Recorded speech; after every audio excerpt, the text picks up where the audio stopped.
ala sayyidina maulana Muhammad bin Abdullah wa ala alihi wa sahbihi wa man tabi'a sunnah wa iqtada bi hudah.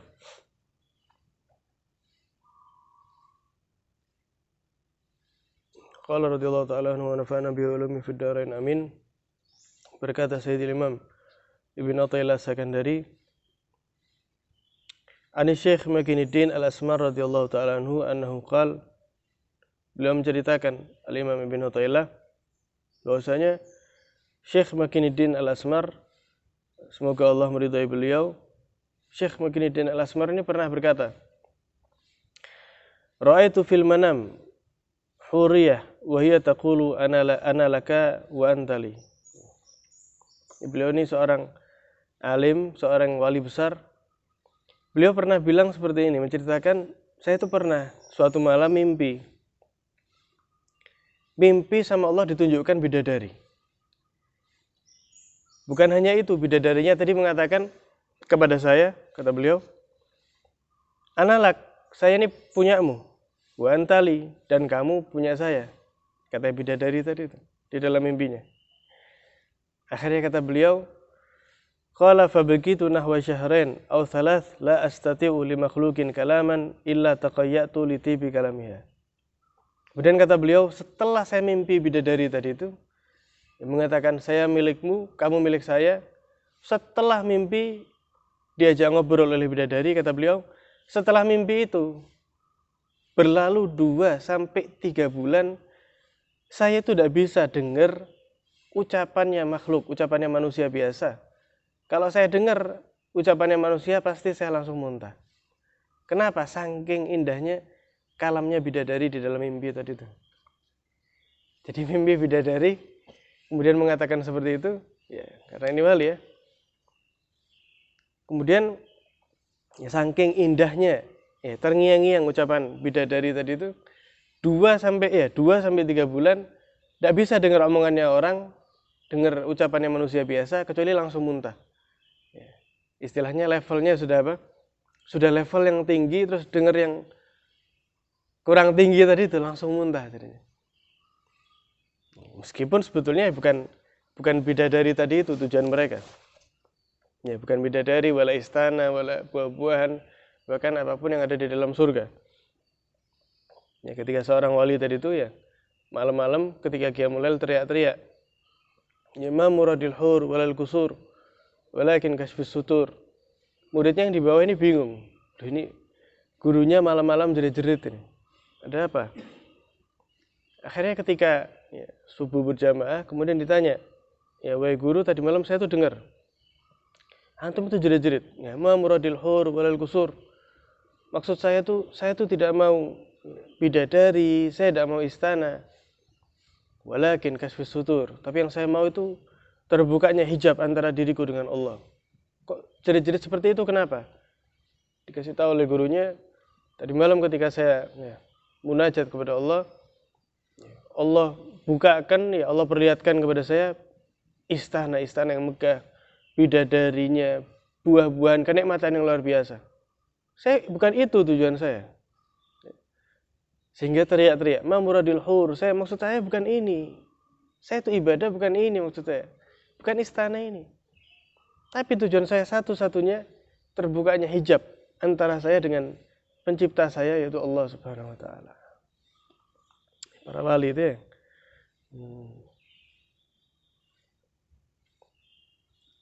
Kemudian beliau mengatakan, kafaka fil idbar an taftaha ainak fi hadhihi dar. Cukup, kata beliau.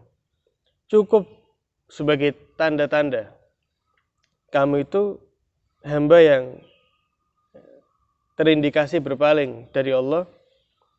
Kalau kamu itu selalu membuka matamu dengan kekaguman, keinginan, bahkan kegila-gilaan dengan apa yang ada di dunia ini.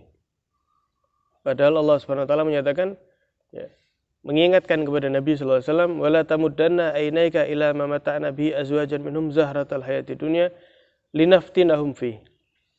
Katanya Allah Subhanahu wa taala, jangan Muhammad kamu itu ya, selalu membelalakkan matamu, ya, selalu melihat, mengingatkan ini kepada Nabi, selalu kamu melihat tadi itu yang ada di dunia daripada apa yang kami berikan Ya.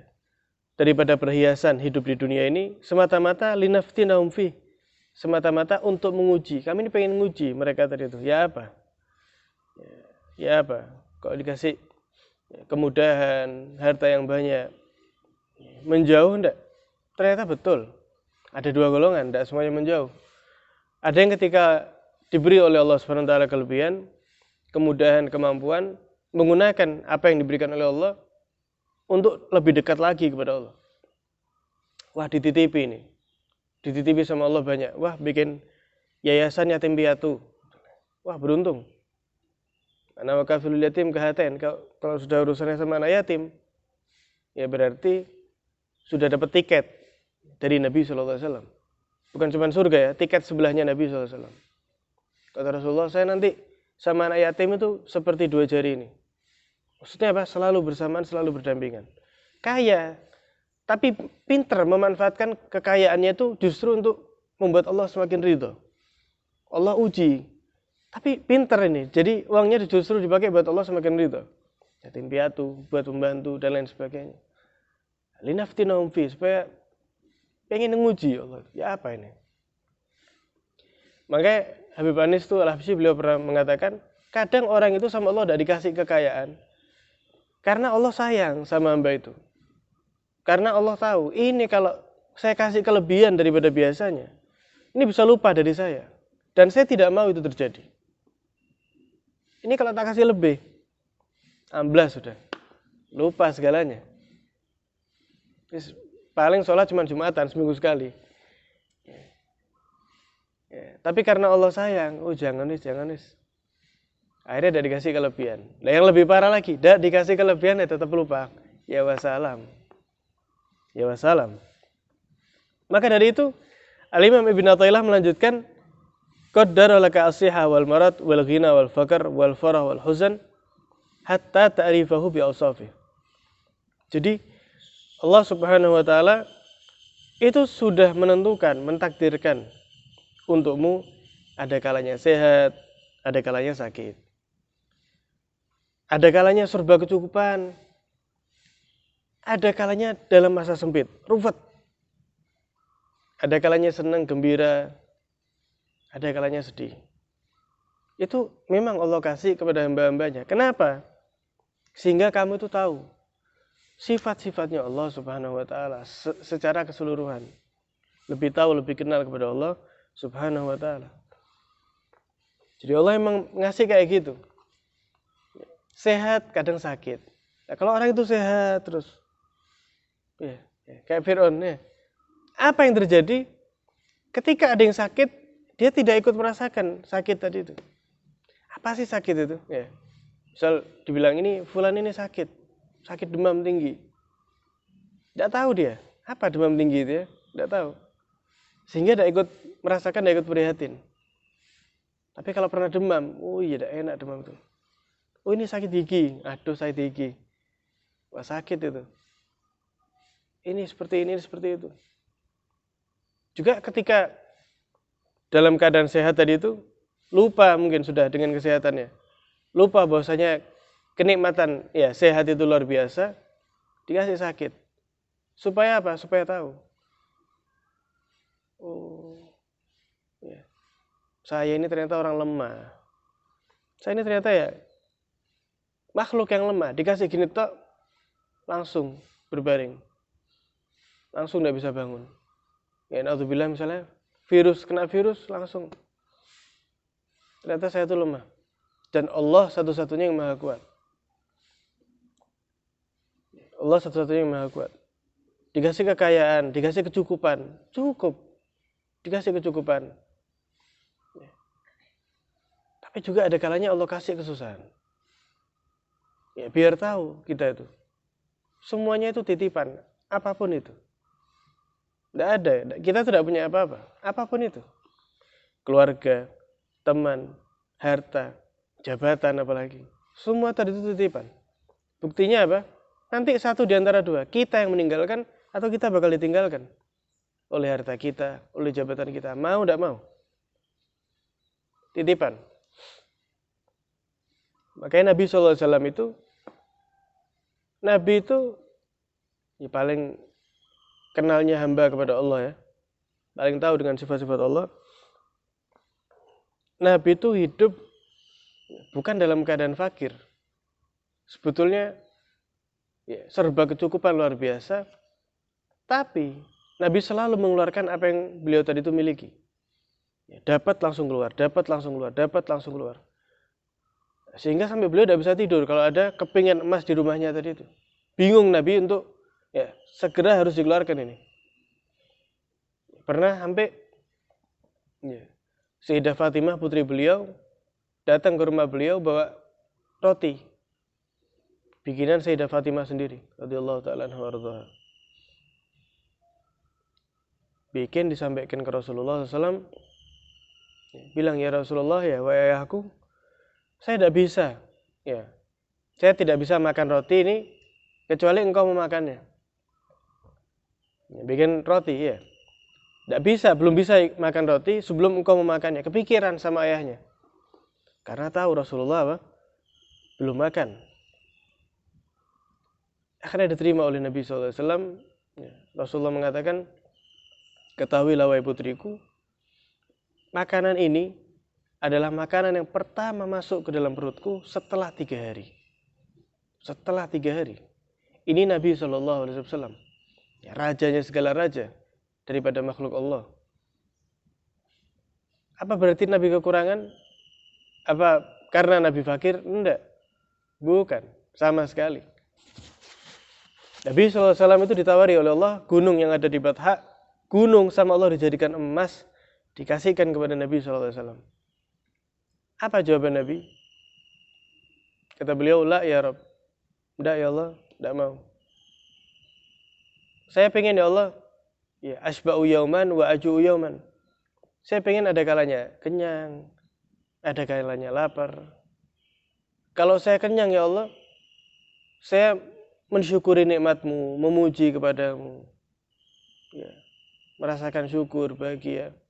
Ketika saya lapar, saya tadarruk kepadamu, selalu semakin tadarruk, minta, berharap kepadamu, berdoa kepadamu. Jadi nikmat gitu loh. Bersyukur, ya, juga diimbangi dengan minta. Makanya rata-rata orang yang perhatian kepada fakir miskin, ya, kepada orang-orang yang membutuhkan bantuan, rata-rata itu orang yang pernah merasakan seperti itu. Jadi sampai ada ungkapan istilahnya, ya ngasih itu bukan karena sudah kaya atau lebih mampu, tapi ngasih karena pernah merasakan apa yang dirasakan orang tersebut. Pernah merasakan.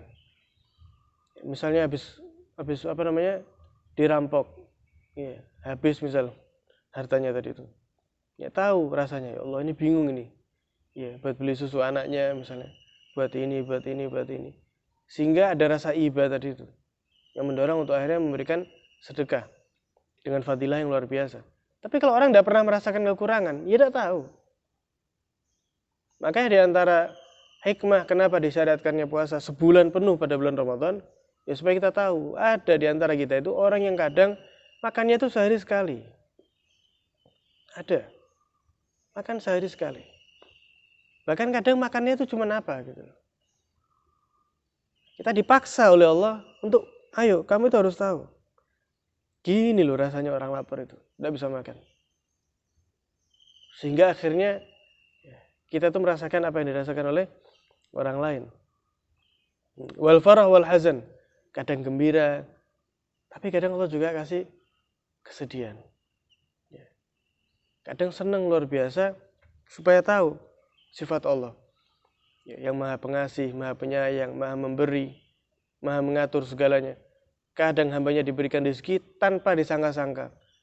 Kadang tidak begitu taat sama Allah, tapi Allah baiknya luar biasa kepada dirinya. Tapi kadang juga Allah kasih kesedihan.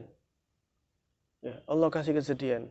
Ditinggal meninggal ya, keluarganya, misalnya bapaknya, ibunya. Allah pengen negur. Siapapun yang hidup bersamamu di dunia, ya, bakal pergi. Satu-satunya yang bisa kasih sayang kepadamu ya saya. Istilahnya Allah ingin menyampaikan ya, Semua ini ya, ibumu sayang sama kamu, ayahmu, istrimu, anakmu, semua itu bakal pergi. Ketika masuk dalam kuburan, sudah selesai. Tidak ada istrinya mau ikut temani. Satu-satunya yang memberikan kasih sayang, ya aku. Apa masih mau terus lupa? Mumpung masih hidup. Allah kasih kesedihan, Allah kasih kesenangan. Sehingga betapa beruntungnya orang itu ketika senang, ingat sama Allah, wah beruntung ini. Makanya kata Nabi SAW dalam sebuah hadis, ta'arraf ilallahi firraha, ya'rifka fi syiddah.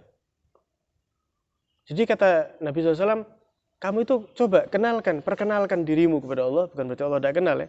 Tapi maksudnya selalu cari perhatian Allah, tonjolkan dirimu, munculkan kepada Allah. Ketika engkau dalam keadaan mudah, wah ketika dagangannya laris, ketika bisnisnya maju, ya, ketika misalnya dapat hadiah apa segala macam daripada atasannya, ya ingat alhamdulillah, bahkan ya sholat ya dalam bentuk syukur, ya sujud syukur, tidak lupa sedekah misalnya dan lain sebagainya. Kenalkan dirimu kepada Allah ketika Allah memberikan kamu kesenangan. Apa akibatnya? Ya'rifka fi syiddah. Nanti ketika kamu dapat bencana, sulit, ruwet di dalam kehidupannya, sempat seperti itu, Allah tidak akan lupa kepadamu. Oh ini dulu tak kasih kemudahan, ini nurut ini. Ayo tak angkat lagi, diangkat lagi sama Allah. Jadi ketika dikasih kemudahan itu Allah pengen tahu, ini lupa enggak? Ini lupa enggak? Ternyata enggak lupa ini, tetap sholat duhanya tetap, sholat berjamaahnya tetap. Ya, bukan cuma waktu sulit ke masjid, waktu longgar gampang guys. Harta saya masih banyak misalnya, sudah banyak. Enggak. Ketika dia tadi itu dalam kemudahan, tetap ingat taat patuh kepada Allah, waktu sulit bakal Allah angkat. Kenapa? Karena Allah tahu kalau diangkat lagi, ya bakal taat seperti dulu tadi itu. Nah, tapi kalau ketika dalam keadaan mudah, ya serba kecukupan, ya sholatnya cuma sholat Jumat, jatuh kemudian, kira-kira bakal Allah angkat lagi enggak? Allah tahu, oh ini kalau tak angkat lagi, ya balik. Bisa-bisa ada Allah angkat lagi. Kenapa? Ya, karena tadi itu besarnya kasih sayang Allah Subhanahu wa Ta'ala.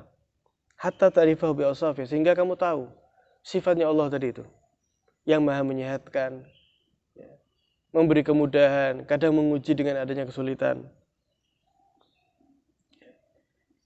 Kemudian beliau bernasihat, Al-Imam Ibnu Athaillah, man sahibaka yawman aw yawmain walam yaraka minka naf'an tarakaka wa sahiba ghairak. Beliau kasih permisalan, seseorang yang berteman kepadamu sehari dua hari, ya, selalu bersamamu, ternyata tidak melihat manfaat sedikit pun dalam dirimu. Ya, misalnya kamu berteman sama orang sehari dua hari, seminggu dua minggu, tidak ada manfaat apapun, la dunia wala akhirat. Tidak ada manfaat dunia, tidak ada manfaat akhirat. Maka kamu pasti akan meninggalkan orang itu tadi, teman sama orang lain yang bermanfaat. Lah kamu ini loh, kata beliau Ibnu Athaillah, wa anta tashabu nafsaka arba'ina sanah wa lam tara minha naf'an. Kamu itu sudah cukup berdampingan dengan hawa nafsumu 40 tahun sesuai dengan usianya. Beliau kasih misal 40 tahun. Dan kamu sudah ngelihat tidak ada sama sekali manfaat hawa nafsu tadi itu. Kita selalu diingatkan sama beliau ya. Lah kamu sama hawa nafsu itu loh. Ya apa? Ya 20 tahun, tidak ada manfaatnya. Tidak kamu tinggalkan, kamu turuti terus. Ya, nggih ya. Tidak usah sholat tidur misalnya, nggih. Tidak usah sedekah, eman, nggih. Ya, tidak usah puasa, ada apa lapar? Oh, nggih. Terus hawa nafsunya tadi apa? Nggih terus tadi itu. Padahal kamu tahu, tidak pernah ngajak kebaikan nafsu tadi itu. Fakullah, kata beliau, katakan kepada hawa nafsumu itu, irji'i ya nafs ila ridha rabbik. Pulang wahai nafsu, kamu itu kepada ridha Tuhanmu. Ayo balik. Ya, pernah kita bahas ini. Jadi orang itu mengkhitab dirinya sendiri. Tapi di dalam hati ya. Ya mengkhitab dirinya sendiri. Kamu tuh mau sampai kapan? Gitu. Ngomong sama dirinya, sama nafsunya. Kamu tuh mau sampai kapan? Balik, sudah cukup. Tolama wafaktuki fi syahwat. Sudah cukup lama saya tuh tunduk kepadamu, ngikuti syahwat. Wis cukup. Maka berubahlah daripada jauh dari Allah, ayo sibuk dengan Allah. Wa ba'dal kalam bisamat, wis cukup banyak omong, akhirnya ngerasani orang, akhirnya menipu, akhirnya bohong, akhirnya ngejek orang, wis cukup, diam. Wa ba'dal wukuf bil harat al julus bil khalwah. Wis cukup 24 jam. Ya. Kalau udah di tempat kerja, ya nongkrong terus, kumpul terus sama orang. Tidak ada waktu dengan Allah. Cukup. Sekarang kasih bagi waktu untuk khalwah. Ngomong kepada dirinya sendiri. Wa ba'dal unus bil makhluqin al unus bil khaliq. Cukup kamu itu merasakan gembira dengan para makhluk, ya senang, santai, nongkrong segala macam. Tapi kamu sudah 40 tahun ini. Belum pernah merasakan nikmatnya bermesraan dengan Allah Subhanahu wa taala. Cukup, mau sampai kapan? Wa ba'da quruna isu ma'asyarat ahlil khairi wassalah. Cukup. Kamu itu temenan sama orang-orang yang mengajak kejelekan. Cukup. Mau sampai kapan? Orang mati tidak ada yang tahu, kesempatan hidup sekali. Ya situ cuman waktu yang dikasih oleh Allah. Allah menciptakan kita, mengatur waktu kita. Ada yang 20 tahun, 25, 30. Itu waktunya. Cukup berteman dengan orang yang jelek. Berubah. Ayo berteman dengan orang-orang yang baik, ya, supaya mengajak kita kepada kebaikan. Mudah-mudahan kita dibimbing oleh Allah Subhanahu wa taala untuk memandang dunia ini yang semestinya sebagaimana diinginkan oleh Allah. Amin ya rabbal alamin. Doa masing-masing.